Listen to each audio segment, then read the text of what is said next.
السلام علیکم دوستو، کیسے ہیں آپ سب؟ میں ہوں عثمان نشاد اور آپ دیکھ رہے ہیں عثمان نشاد آفیشیل۔ آج پھر آپ کی خدمت میں بہت ہی پیاری سی ویڈیو لے کے حاضر ہوا ہوں، تو چلیے چلتے ہیں ویڈیو کی طرف۔ دوستو آج کی اس ویڈیو میں ہم جانیں گے عرب کے گرم صحراؤں میں پوشیدہ ایک ایسے اہم شہر کے بارے میں جہاں نبی پاک صلی اللہ علیہ وسلم نے زیادہ دیر تک قیام کرنے سے منع فرمایا تھا۔ ایک ایسا شہر جو ماضی کے دریچوں سے جھانکتی ایک ایسی قوم کی تباہی کی لازوال داستان کے ان منٹ نقوش خود میں سموئے ہوئے ہیں، جسے رات کے اندھیرے میں زبردست عذاب الہی کا سامنا کرنا پڑا تھا۔ آئیے جانتے ہیں کہ ایسی کیا بات ہے اس شہر میں جہاں کے صرف ایک کنویں کے علاوہ نبی پاک صلی اللہ علیہ وسلم نے کہیں سے پانی پینے اور کسی دوسری شے کھانے سے منع فرمایا ہے۔ دوستو پرانی امتوں پر آنے والے عذاب اور ان کی سرکشی اور نافرمانی کے بارے میں اللہ تعالیٰ نے واضح الفاظ میں بتایا ہے اور امت محمدیہ کو اس بات کی تنبیہ کی ہے کہ سرکش اور مغرور قوموں کا انجام کیسا ہوا کرتا تھا۔ عالمی تاریخی اور قدیم ورثے کو محفوظ رکھنے والے ادارے یونیسکو کی فہرست میں شامل یہ شہر الاولیٰ نامی علاقے میں موجود ہے۔ ماہرین آثار قدیمہ کے مطابق اس شہر میں دریافت کی جانے والی تعمیرات نہایت ہی حیرت انگیز اور عقل انسانی کو دنگ کر دینے والی ہیں۔ یہاں رہنے والے لوگوں نے سخت اور پتھریلے بڑے بڑے پہاڑوں کو تراش کر اپنے گھر اور محلات تعمیر کر رکھے تھے۔ اس طرح کی رہائشی تعمیرات پھر دوبارہ کوئی قوم نہ کر سکی، یہاں تک کہ آج کے اس جدید دور میں بھاری مشینری کے ساتھ بھی اس طرح سے پتھریلے پہاڑوں کا سینہ چاک کر کے ان کے بیچ نہایت باریک بینی سے محلات تعمیر کرنا انتہائی کٹھن اور ناممکن سا لگتا ہے۔ ماہرین کا کہنا ہے کہ یہ قوم اپنی ثقافت سے بہت ہی ذہین اور سائنسی علوم کی ماہر لگتی تھی۔ یہ علاقہ کبھی سرسبز و شاداب ہوا کرتا تھا، جہاں وافر مقدار میں اناج اور دیگر فصلیں ہوا کرتی تھی۔ اس شہر کا نام الحجر ہے اور یہ سعودی عرب میں عالمی تاریخی ورثے کے طور پر بھی جانا جاتا ہے۔ اس شہر میں ایک ایسی مغرور قوم آباد تھی جو خود کو انتہائی طاقتور مانتی تھی اور اپنے گھمنڈ میں اللہ کی شدید نافرمانی کی مرتکب ہوئی تھی۔ یہ قوم سمود تھی۔ اس قوم کے لوگوں کی عمریں کافی لمبی ہوا کرتی تھی۔ ہیرے جواہرات اور دیگر قیمتی دھاتیں ان کے پاس موجود تھیں۔ بے پناہ دولت اور عیش و عشرت نے انہیں سخت غفلت میں ڈال دیا تھا۔ یہ اپنی قوم کے غریب اور لاچار لوگوں پر ظلم کے پہاڑ توڑتے تھے اور ان کا قتل بھی کر دیتے تھے۔ قوم سمود کے پاس سب کچھ موجود تھا، مگر اس کے باوجود ان کی ہرس ختم نہیں ہوئی تھی اور مزید دولت اور طاقت کے لیے یہ لوگ ایک دوسرے کا خون تک بہانے سے گریز نہیں کرتے تھے۔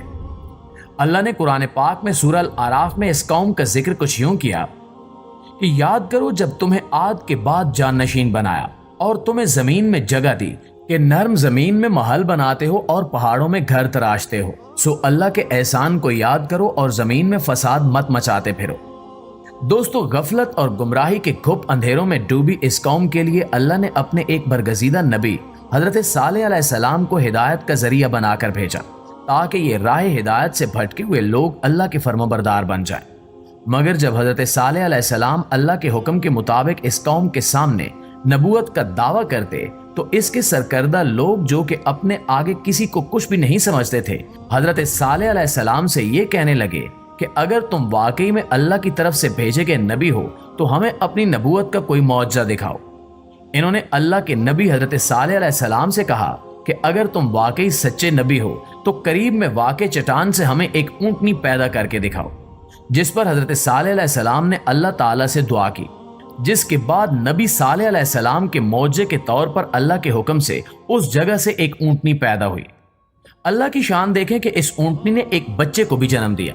یہ حضرت صالح علیہ السلام کا معجزہ نبوت تھا، جسے دیکھ کر قوم سمود کے اکثر لوگ حضرت صالح علیہ السلام پر ایمان لے آئے اور اللہ کے حکم کے تابع ہو گئے۔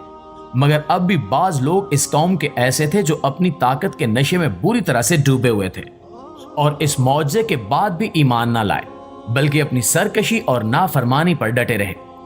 حضرت صالح علیہ السلام کے معجزے کے بعد ان کی اونٹنی اسی قوم کے ساتھ رہنے لگی، مگر مغرور لوگوں سے یہ بات برداشت نہ ہوئی اور ان کی قوم کے دو بدبخت لوگوں نے اس اونٹنی کو قتل کر دیا۔ ان کی اس درجہ ہٹ دھرمی اور نافرمانی پر اللہ نے اپنی ناراضگی کا شدت سے اظہار کیا اور پھر ایک دن رات کے وقت جب سب غفلت کی نیند سو رہے تھے، ان پر ایک شدید زلزلے کی صورت میں عذاب نازل ہوا۔ یہ ایسا عذاب تھا کہ اگلی صبح ان میں سے ایک سرکش بھی نہیں اٹھ پایا۔ کیونکہ اللہ نے اس شہر میں بسنے والی قوم سمود کو تباہ و برباد کر دیا تھا اور دنیا والوں کے لیے یہ ایک عبرت کا نشان بن کر رہ گئی۔ اور یہی وجہ ہے کہ ہمارے پیارے نبی پاک صلی اللہ علیہ وآلہ وسلم نے اس جگہ پر جا کر ٹھہرنے سے منع فرمایا ہے۔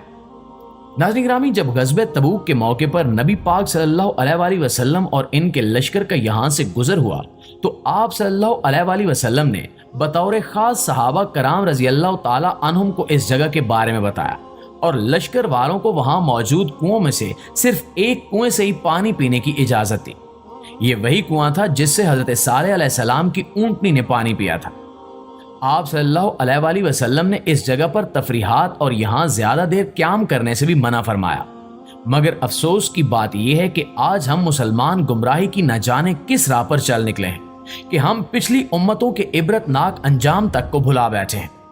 آج کی سعودی حکومت مغربی تہذیب کی پیروی کرنے میں اتنی اندھی ہو گئی ہے کہ اس شہر میں جہاں حضرت صالح علیہ السلام کی اونٹنی کا قتل کیا گیا تھا اور قوم سمود پر عذاب نازل کیا گیا تھا، ایک تفریح گاہ بنائے بیٹھے ہیں۔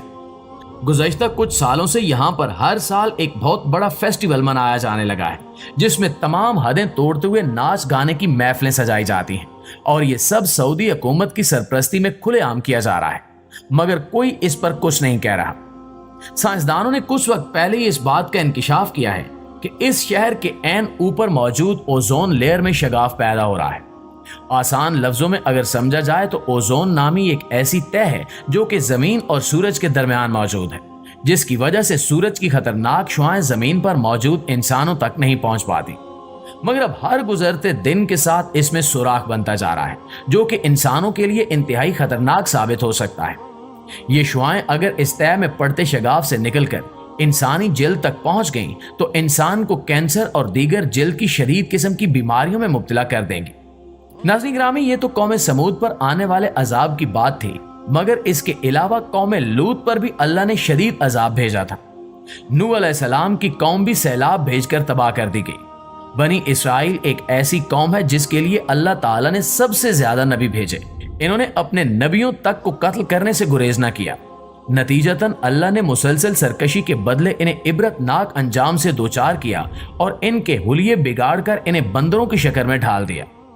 اگر بات کریں امت محمدیہ کی تو اللہ تعالیٰ نے اس امت پر بے شک پہلی امتوں کی طرح نیست و نابود کر دینے والے عذاب نہیں بھیجے، مگر پھر بھی اگر غور کیا جائے تو اللہ نے ہم سے سجدوں کی توفیق چھین لی ہے، ہم پر کرپٹ ترین حکمران مسلط کر دیے ہیں، ہمیں سود کی اندیکھی زنجیروں میں قید کر دیا گیا ہے، ہمارے بیچ شدید پھوٹ پیدا ہو چکی ہے۔